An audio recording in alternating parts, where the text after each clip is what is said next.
What if I told you that America's most powerful billionaires just got humiliated? That Donald Trump's wife just lost $75 million on a movie that literally nobody wants to watch? Well, buckle up, because this story is about to blow your mind. For the movie on Saturday, just very, very close friends, family members. A source that was there told me that the college students, the teenagers, were mystified. They were glued to the screen. They loved it. And what I was curious to know, what did the president say to you after the screening, after he saw it for the first time? Was that the first time you saw it Saturday night? It was the first time that he saw a whole film, and he loved it. He said, a must watch. And then what about Barron? Because I know Barron's in the film a lot. What did he say? What was his reaction? He is in the film, and he liked it too. 2026 started rough for America. But you know what? We deserve something to laugh at. And boy, do we have a comedy goldmine right now. Melania Trump's documentary, yes, a Melania documentary, just became the biggest box office disaster since ever. Jeff Bezos paid $40 million for this thing. Amazon spent another $35 million marketing it. That's $75 million total. And guess what? Opening weekend, empty theaters, 0 tickets sold in major cities. I'm talking Jacksonville, Florida, Trump's own home state. Not a single person showed up. Amazon is giving $40 million in cash to his family, the Trump family, to license this documentary. Direct cash into the pockets of the Trump family. Melania's agent has been trying to sell sponsorships for the film, starting at $10 million to prominent CEOs and billionaires who were at the inauguration. In return for your sponsorship of this Melania documentary, buyers would get thanked at the end of the credits and be invited to the premiere. Reportedly, Trump interests are also pitching Hollywood for a show about Don Jr.'s time outdoors, a hunting show. Seriously, and who wouldn't want to see it? Might be a little bit like watching Dick Cheney go hunting again. Let's rewind to Saturday night. Picture this, the White House, a private screening. And who's sitting in the audience? Tim Cook, CEO of Apple, Andy Jassy, CEO of Amazon, Mark Zuckerberg, Elon Musk, the richest people on planet Earth, watching a Melania Trump movie. Think about that for a second. These are billionaires who could buy entire countries. And they're sitting there in the White House pretending to care about Melania's 20-day journey to inauguration. Why? Because Donald Trump has that much power over them. Here's what Senator Adam Schiff said about this whole mess. Amazon is giving $40 million in cash to his family, the Trump family, to license this documentary. Direct cash into the pockets of the Trump family. And it gets worse. Melania's agent, they were trying to sell sponsorships for this film, $10 million minimum. What did you get for that? Your name in the end credits and an invitation to the premiere. That's it. $10 million for a thank you at the end of a movie nobody is watching. Let's talk about how badly this movie is flopping. And I mean historic levels of failure here. Opening night in Jacksonville, the busiest theater in Metro Jacksonville, 9:55 p.m. showing, 0 tickets sold, not one. Not a single person bought a ticket. Greg Mitchell, a documentary filmmaker himself, checked a large multiplex near him. 4 screenings on opening day. You know how many tickets were sold? 20 tickets for 4 entire screenings. Michael Rothschild checked theaters in LA, 4 theaters in the LA area. Friday night showings, 5 total tickets sold. 5 in Los Angeles, one of the biggest movie markets in America. AMC in Orange County, California. Saturday night, Melania screenings, 0 tickets sold. This is worse than Zizek's Road, that 2006 movie that made $30 on opening day and became the lowest grossing film in U.S. box office history.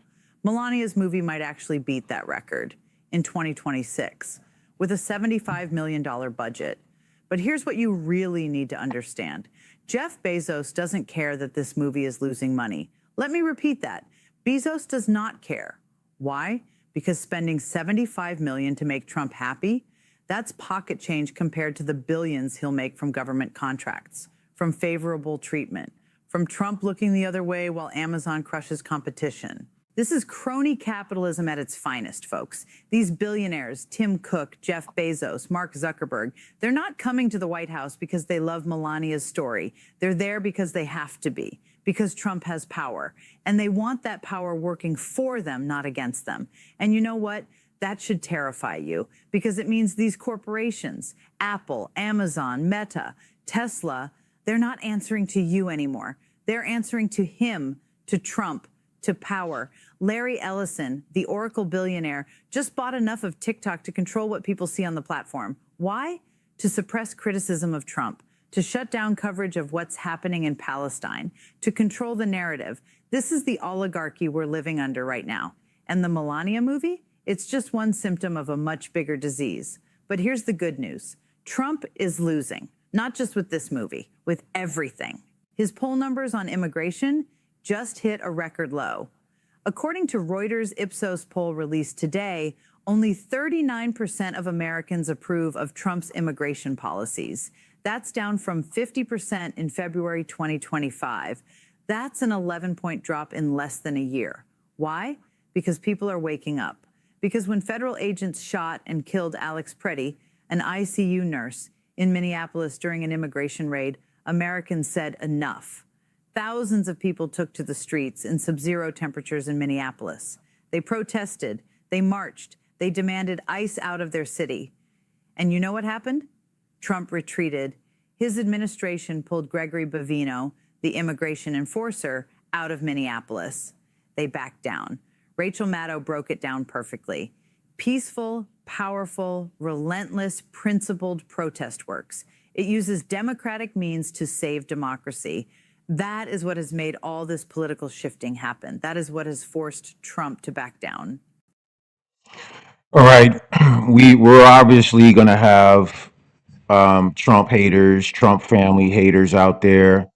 I don't mind it. There's a couple of things that I would like to get into that she spoke about. I think she was a little disingenuous about last Saturday's screening. Last Saturday's screening was at select theaters. And this coming Saturday, January 30th, 2026, will play in all theaters, open to the wide public across the United States. And so last weekend was a very select theater viewership. January 30th will be open to the entire public within the United States. So very disingenuous of her to say that the movie is a flop when it did not premiere nationwide yet. And then it'll hit the streaming platforms. You already heard that Jeff Bezos is coming out of his pocket, or at least putting some investment towards this premiere. That's going to take place on 30 January. It's going to hit the streaming platforms like Amazon Prime, maybe Paramount, maybe Netflix, and other streaming services like Apple. So, hey, guess what? 77 million voters voted for Donald Trump to become number 47th president in the White House right now. And at least half of that will view Melania's docufilm documenting her 20 days leading up to the second Trump presidency. And you have to wait until those final numbers come out in order to really gauge how well this docufilm went with the public within the United States, right? Once the premiere happens on 30 January, right? When the movie is open to everybody in the United States to view if they want to buy a ticket. Once the docufilm hits all streaming platforms that Americans have access to, where they pay a subscription every month to see whatever's streaming on the menu anyway, we have to wait at least another week until after those two things happen in order for us to gauge the success or failure of this docufilm. I personally, when it opens up on this coming Saturday, for everybody within the United States to view. I personally will not be buying a ticket to go see it. However, I will see it if it comes on Netflix or any other streaming platform like Amazon Prime. And there's people like this that are going to be happy that Trump fails in any stretch of the imagination in any way. So I'm not surprised about the glee that you see on her face as she's describing the select movie theater opening that occurred last weekend. And besides, you had a snowstorm blitz the entire East Coast from Maine down to Florida almost, and parts of Texas like Austin, Texas, experienced ice storms and everything like that. So I think the weather had a lot to do with it. We'll see this coming week inclement weather this coming weekend, but I don't think it's going to be of the magnitude that we saw this past weekend. So the documentary film Melania, which provides a behind the scenes look at Melania Trump's preparations for her husband's second inauguration, is scheduled for a theoretical release on January 30th, 2026. Theatrical, that's the word. It's scheduled for a theatrical release January 30th, 2026. It will initially screen in select theaters before becoming available on Prime Video at a later date. So again, this lady is a little bit disingenuous on what took place last weekend. We had a snowstorm that blitzed the East Coast. People were snowed in. Out of people were going to shovel out and go to the movie theater to watch any movie, let alone Melania's docufilm. And I want to get into a little bit of what the movie's about. Melania is an upcoming American documentary film directed by Brett Ratner, set for theatrical release on January 30th, 2026. Filmed in real time, it provides an intimate, behind the scenes chronicle of First Lady Melania Trump's life during the 20 days leading up to her husband, Donald Trump's second presidential inauguration on January 20th, 2025. The film offers unprecedented access to her daily activities, capturing how she navigates family responsibilities, business endeavors, philanthropy, and the logistical pressures of the White House transition, including inauguration preparation in typically private spaces. It explores her role as First Lady and her relationship with the president, presenting an unfiltered perspective on this pivotal period. Melania Trump serves as an executive producer and has described the project as a private, unfiltered look into her remarkable journey. Documentary runs 104 minutes and features appearances by Donald Trump, Bridget Macron, and others. Produced by Amazon MGM Studios with a reported budget of $40 million, it marks Ratner's return to directing amid past controversies.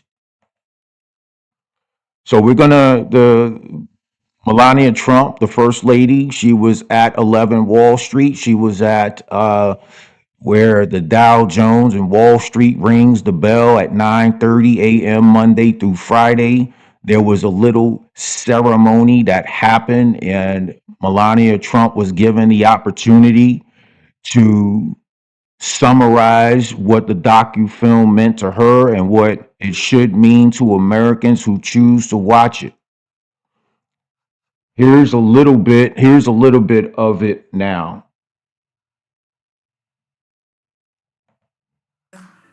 Good morning. It's an honor to be on Wall Street in the New York Stock Exchange, just 2 days before the global launch of my new film, Melania.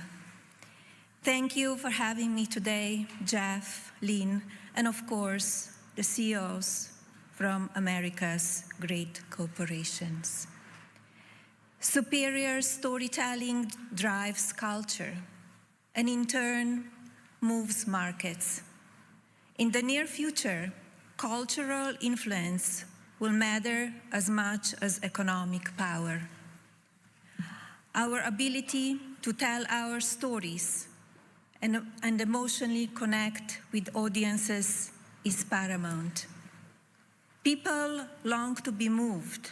We need stories that inspire dreams, offer hope, tales of redemption, sad stories, love stories, and funny stories. We want to feel human. My new film, Melania, provides a window into an important period for America, the 47th presidential inauguration. For the first time in history, people will witness the 20 days leading up to the inauguration through the eyes of an incoming First Lady. Visual storytelling and beautiful music create memories for a lifetime. What do you remember when you hear Rolling Stones, Michael Jackson?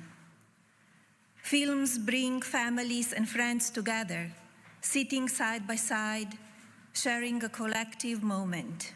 In doing so, they will not simply watch my film. They will participate in a great American tradition and become part of our nation's history. Thank you for joining me on this historic morning, and enjoy the film. Thank you.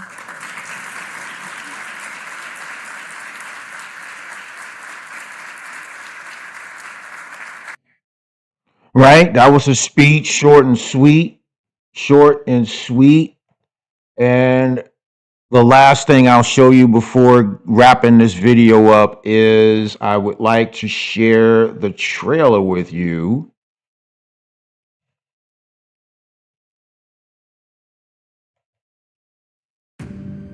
Here we go again.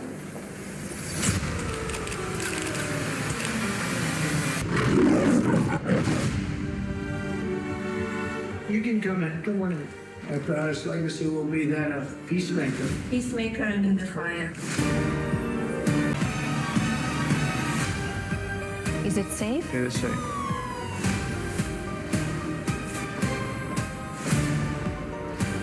Everyone wants to know. So here it is.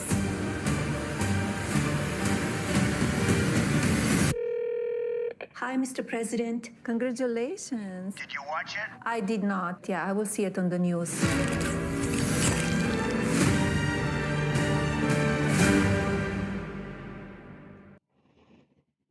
All right, well, there you go. There you go. That is my piece on Melania Trump's Docufilm.